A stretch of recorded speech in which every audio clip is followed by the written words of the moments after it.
comments, just thank you. Now here you see the 86 car, Jochen Mass in second place, about to get a look at Elliott Forbes Robinson, and he goes right around with a skid up front. Was that Wallach? Hard into the... And there we see him getting in the tire barrier, and wow, pretty violent stuff. Yeah, it was a violent flip. It flipped really quick. Once it got up on the tires and got a little airborne, it flipped really, really quick, rolled really quick. He runs off into the carousel. Josh Hayes looks like he was standing Sean Dillon Kelly up. Yep, Sean Dillon Kelly gets pushed off the track.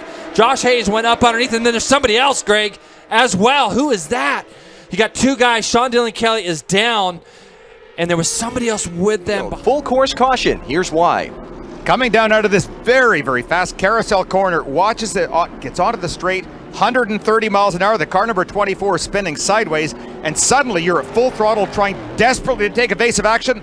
Nowhere to go, and all devil goes loose. Oh, slams the wall across the track. Look at the BMW. That was Alex Caffey riding that Olive Garden Ferrari to its destruction. Now here is on board right up front, and watch the hit. Sorry, not on board, I mean out in front of this car. You can see him slamming the barrier. Look at the BMW take great evasive action. Now We see him get in the grass, and both cars go straight ahead through the tire barrier, and Krebs' car in for in.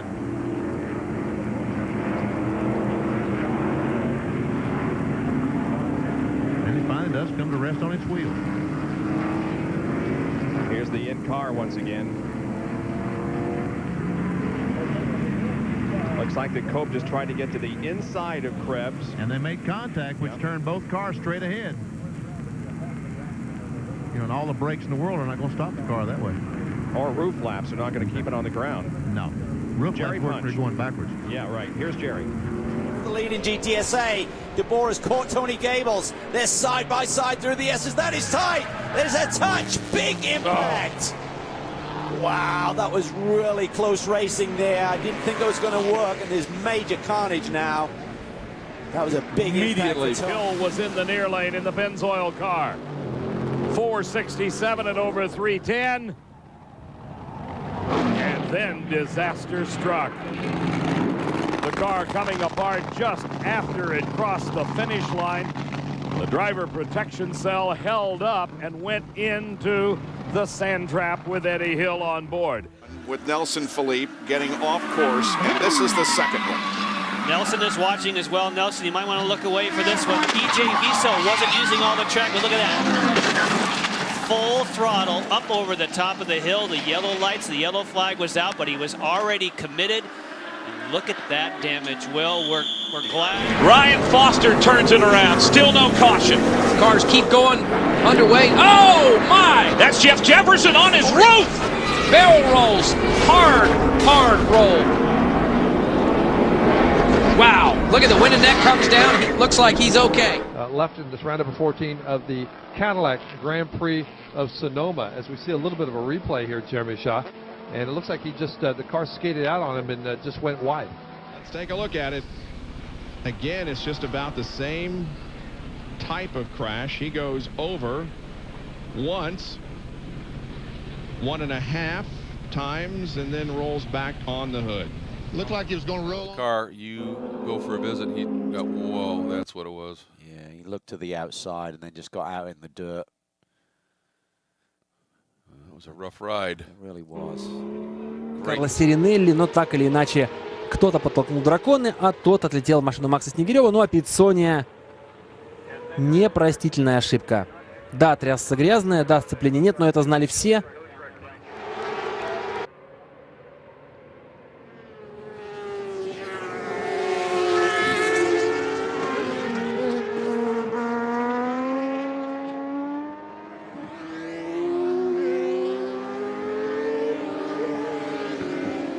Right here, watch this thing come off the racetrack. High gear, wide open.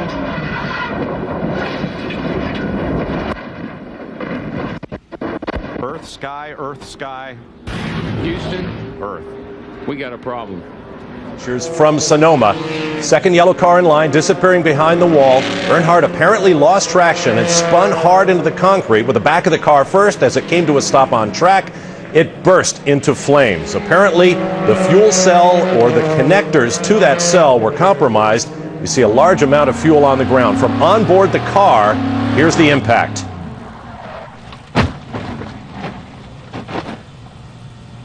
You'll also see a shot from inside the car as Earnhardt was apparently dazed in the impact. And although it's rather frightening to look at, you'll see that he immediately... Driver Brandon Hatala. Well, he gets down track. He actually wins, but then he hits the brakes hard. Look at that. Hits the wall and flips over. Well, the good news is Hatala was not injured, but he was disqualified for excessive braking. And it looks like he just got wide and got out onto the grass there. And you can see he's off-road here, and you can see he goes right up the hill and spins the car. Lucky not to flip that car. And there. You know, last year we saw Dan Clark go upside down and barrel rolled, not in the same location. But when you get a car off the track and up against the banking, it's very easy to get upside down. And he, in that case, was very lucky not to get upside down. Very, very lucky. That's about 150 mile an hour section of racetrack, and we'll see him come in. Look at how fast he's going under that bridge. Very lucky not to hit that bridge abutment at about 140 miles an hour there. Well, that can change the entire... Steve Parker's going to come to watch as he backs in the fence. Overturns completely in the air, comes down on all four. Looks like those guys at the X Games, the way they do those skates. Same car in Top Sportsman and in Super Gas. So a 747 dial for the K&N ride. Takahashi comes around and he's going to put the nose of that car into the wall at the top end. So an unfortunate turn of events at the top end of the racetrack. See, no contact, just lost the car out of that groove and one. Oh, man, heavy contact. Jim Pettit, the second from Prunedale, California. We'll take a look at what happened. This is Michael Himes in a Miata, backs it into the tire barrier, rolls it all the way over. Now he breaks all the glass. He actually looks out. It was a great result in Atlanta for John Field and Duncan Dayton, who took third overall in the race and first in the 675 class. But the weekend in Sonoma was not going to be a California dreaming one for the Banana Joe Brigade, when in the practice sessions things went from firstly unlucky to extremely lucky to survive. And in the qualifying sessions for the GT. Oh my, that was more than just a tip over, wasn't it? Off the right front there. Could show the strength of that roll hoop. Yeah.